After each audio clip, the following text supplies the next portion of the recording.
Greetings. First, I would like to welcome everyone to Fictitious Community College. I will be sharing a plan for a learning-centered institution. I am Mel Savels, and I am the Chief Consultant for Community College Planners Incorporated. The sole purpose of this presentation is to convey the recommendations of CCP, Community College Planners, to make meaningful change to not only the teaching and learning cycle, but the culture of the institution of Fictitious Community College.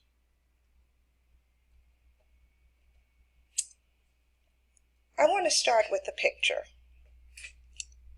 and give you a little bit of background of where I'm going with this. In 1995, Barr and Tagg advocated the need for a paradigm shift. Knowing that all of the variables are going to stay the same, there was still a need in higher education that we needed to change. So, to look at this picture, one would look at the first paradigm, and you may see an old woman. You could see her black hair in the front on her forehead, a large nose, her eyes, and at the bottom, a slit where her mouth is. I think that you can see the large yellow circle, and a ratty old fur coat. But if you switch and shift your paradigm, you may see a young woman and her profile. She looks like she has a sophisticated haircut. Her jawbone is striking. She has a necklace on, and her fur coat looks chic. So that's what we need to do in higher education. We need to shift the way we look at students. The shift needs to happen from teacher-directed to learner-directed. Meaning, Weimer said that a teacher or a professor should be a facilitator of the classroom, not the sage of the stage, not the all-knowing, all knowledge is coming from this one entity, but there's a collaboration of learners, and there is a learning community, and students need to take learning as their responsibility, or at least a shared responsibility. So let's go into what is learning-centered or learner-centered. Learner-centered means the student is at the center of learning. The student assumes the responsibility for learning while the instructor is responsible for facilitating the learning. Thus, the power in the classroom shifts to the student. The instructor is responsible for designing hands-on engaging activities and setting up a supportive learning environment. What needs to happen, or what should happen first, is that there should be an alignment of the mission, vision, and values that will connect the philosophical and pedagogical belief that the institution should shift the paradigm from teacher-directed to student learning or learning-centered. All staff members, volunteers, and members of the board of directors must fully understand how their individual and team efforts contribute to the achieving organization's mission. Each project, program, and task that an organization engages in must clearly align with the organization's stated mission, vision, and values. By understanding how your work relates to the mission, vision, and values, it empowers you to advocate, understand motivations behind leadership, support shared beliefs, and to internalize the policies and procedures. So the first thing we needed to do, or at least the second thing, was to kind of step back and try and figure out a strategic direction. Which way can we go? Start thinking about the big overall picture.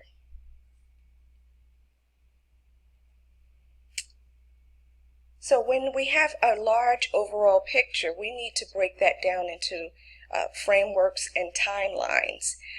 So the first thing that we did was to divide the tasks up into phases. So we had phase 1, phase 2, and phase 3. Phase 1 is the learning-centered consensus. This is a vital and important stage and must not be overlooked or foreshadowed in any way. This stage is a shared definition of not only the pedagogy or the philosophy or the definition of what learning-centered is. During this stage, the community of learners, which are professors, faculty, administrators, staff, students, everyone is coming to the table and they are voicing their opinion on how they view learning-centered. And then there must be a consensus where there is a shared definition of all of the tasks and all of the topics. Phase 2 is the implementation stage. During this stage, the assessment portion of the strategic plan is being enforced. And assessment is ongoing. We even assess during phase 1. CCP deems administrative support both morally and financially is essential during this stage. We move from plan to action during this phase, so it is very important that documentation is being completed. Phase 3 is the last of the phases, but it doesn't mean the end. Phase 3 means that we should revise and continue to build. Revise and adjust as needed, modify, review what's working, review what's not. Strategic goals, objectives, and strategies. Goals are big, bodacious ideas that FCC would like to accomplish. Objectives are measurable ways to assess those goals, and strategies are why you are completing tasks and should always connect to the goals and the objectives. So an example of one of the learning goals. Learning goal 1, learning-centered instruction must be priority of the culture, mission, vision, and values of FCC. So the objective would be, in every decision, we must always ask the questions, how does this promote student learning and how are we assessing it? This is vital to making sure the philosophy is embedded within the culture, the mission, and the vision and values. So some strategies to that would be to evaluate and communicate learning results or create a budget system, shift the idea. There are so many strategies. Learning goal 2, or at least goal 2, strategic goal 2, all students experience learning success in their earliest interactions with FCC and establish solid foundations for success in future learning. One objective would be for all first-time students to attend a college success course. A second one would students become responsible partners in his or her own learning. Some strategies for that is to ensure that new students develop a meaningful plan for their educator through intensive academic advising. Goal 3. Hire, develop, support, and empower learning leaders throughout the organization, providing professional development for existing staff, hire faculty with the same philosophical beliefs as learning-centered instruction. So some strategies would be to create a new recruitment, hiring, induction, and support model for all faculty and staff that reflects learning-centered principles. Now, I share this because I don't want everyone to believe that learning-centered is only in the classroom.